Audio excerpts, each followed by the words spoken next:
Patrick Tosani se définit comme un expérimentateur. Il nous fait basculer dans l'objet, brut, immense, où il interroge le monde à différents niveaux. Il joue avec les notions d'espace et d'échelle. Il remet en question notre propre perception du monde.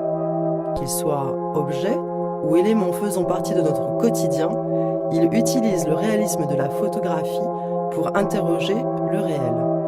Son travail donne au regardeur une place centrale et le plonge dans une réalité, sa réalité. Pour lui, une image se prend et nous prend. Vous avez la chance d'être là aujourd'hui, car ni un livre, ni aucune reproduction de ces photographies ne peut traduire l'émotion que nous font ressentir ces œuvres quand nous nous retrouvons face à elles.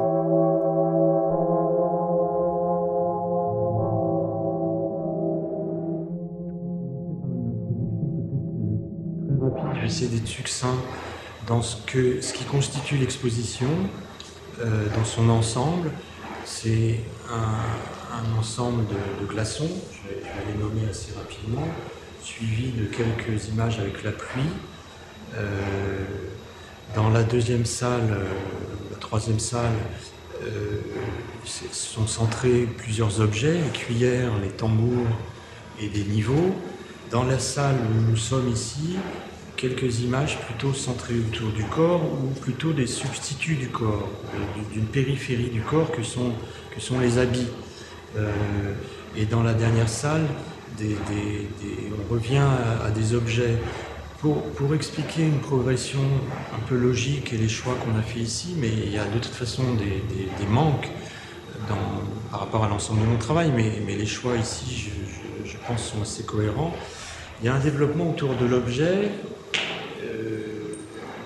de l'instantané photographique, de l'objet comme une objectivation du réel. J'en ai parlé de l'objet comme une réactivation du réel, de sa présence. Et en travaillant sur les objets qui sont des années 80, la fin des années 80, viennent après, dans ce sens d'une confrontation physique à l'objet et à l'image, comme j'en ai parlé, je me dis comment on peut augmenter cette relation très spécifique du spectateur à l'image et à son appréhension physique de l'image. Et c'est pour ça que viennent après les présences de modèles et de la question du corps, la question du vêtement.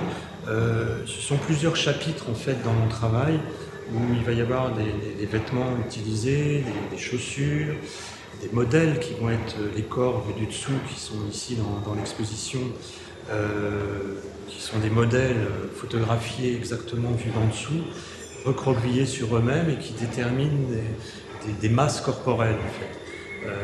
Et une certaine façon aussi d'objectiver le corps, de neutraliser la présence du corps, la figure du corps reconnaissable en tant que telle, et de photographier le corps comme une masse, et encore une fois de redécliner une expérience de l'image, une confrontation du spectateur à l'image photographique dans une expérience à nouveau physique, comme l'était le regard sur les objets.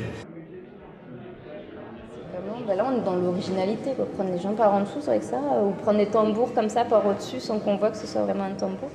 C'est assez, je trouve ça assez étonnant. C'est plus du tout dans le figuratif, quoi. Là, il y a c'est beaucoup plus artistique dans le sens, non seulement dans le fait de prendre une photo, mais dans ce qu'on prend, quoi. Mais il y a une mise en scène de A à Z. C'est pas comme quand on prend un paysage, par exemple, il n'y a pas vraiment de mise en scène.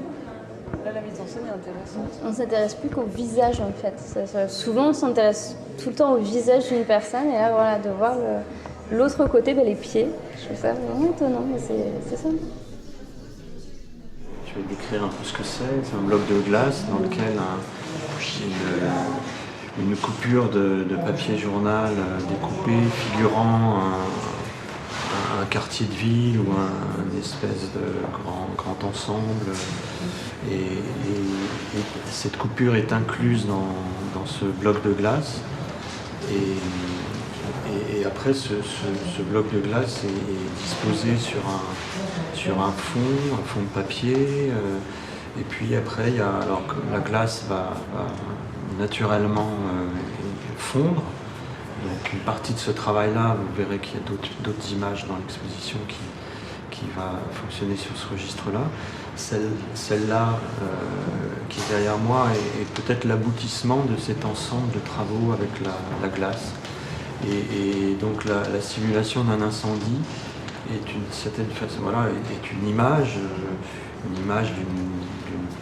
catastrophe ou d'une possibilité d'un incendie dans la ville, comme la peinture traditionnelle a pu en figurer, ou les événements qu'on peut connaître. Voilà, c'est une manière de figurer une image du monde, une image de la ville, mais c'est aussi d'une certaine façon, puisque ça vient à la fin d'un cycle de travail autour de la glace, les premières images étant, vous le voyez dans l'exposition, des petits personnages inclus dans la glace, en mouvement, des personnages en mouvement, figés par la glace.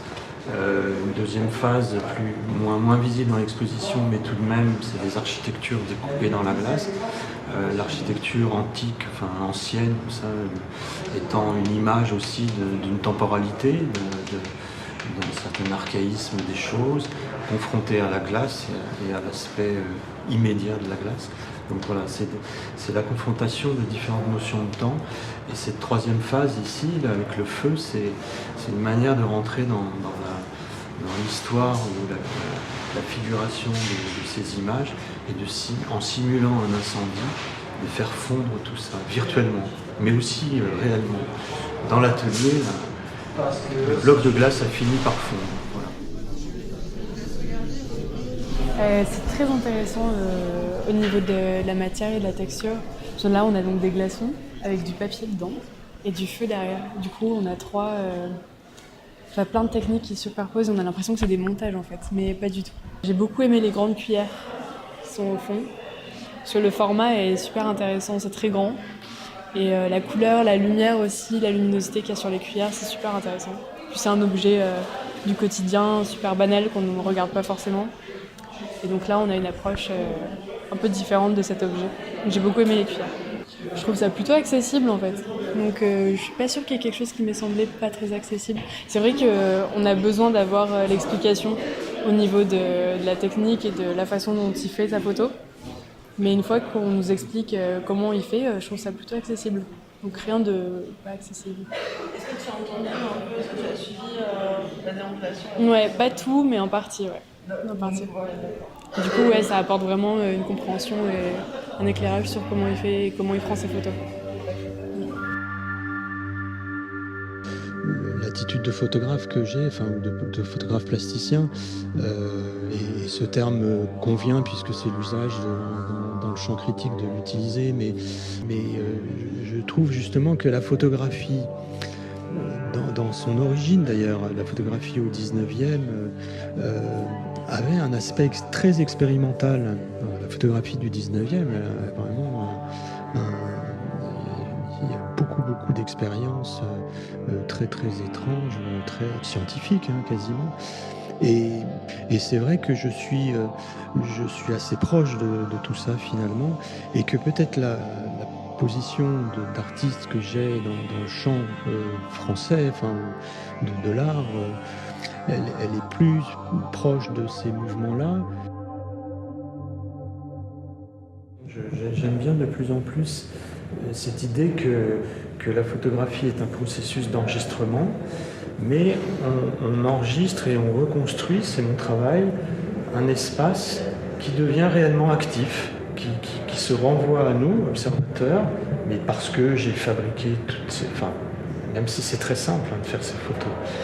Mais il y a un dispositif photographique général de la construction, de l'enregistrement au tirage, etc. Enfin voilà, à la manière, à la sérialité.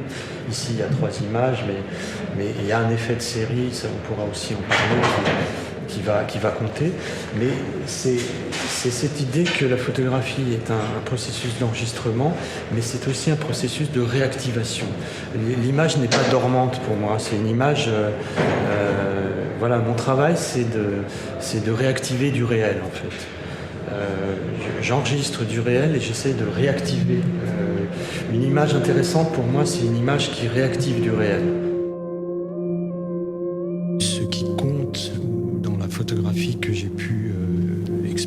curiosité, c'est justement ce rapport très concret à l'œuvre, très direct à la photographie accrochée, la photographie dans l'espace. Et effectivement, j'ai envisagé la photographie dans mes années d'études comme un outil d'expérience du réel, un regard sur le monde, mais la photographie comme un matériau, le réel comme un matériau dont la photographie témoignerait d'une expérience. C'est face à ces photographies cadrées, fragmentées, frontales et précises que l'habitude devient un monde intrinsèque et foisonnant. C'est à travers ces photographies qu'il prend l'image et qu'elle nous prend. Vous avez franchi la porte du TPI. Dès lors, vous avez accepté la douce invitation d'être les regardeurs de ces images construites, d'être sous leur emprise, le temps de cette visite, de laisser l'émotion et la poésie brute vous envahir. Un voyage aujourd'hui, une parenthèse enchantée, mais qui changeront sans nul doute, demain, votre regard sur le quotidien.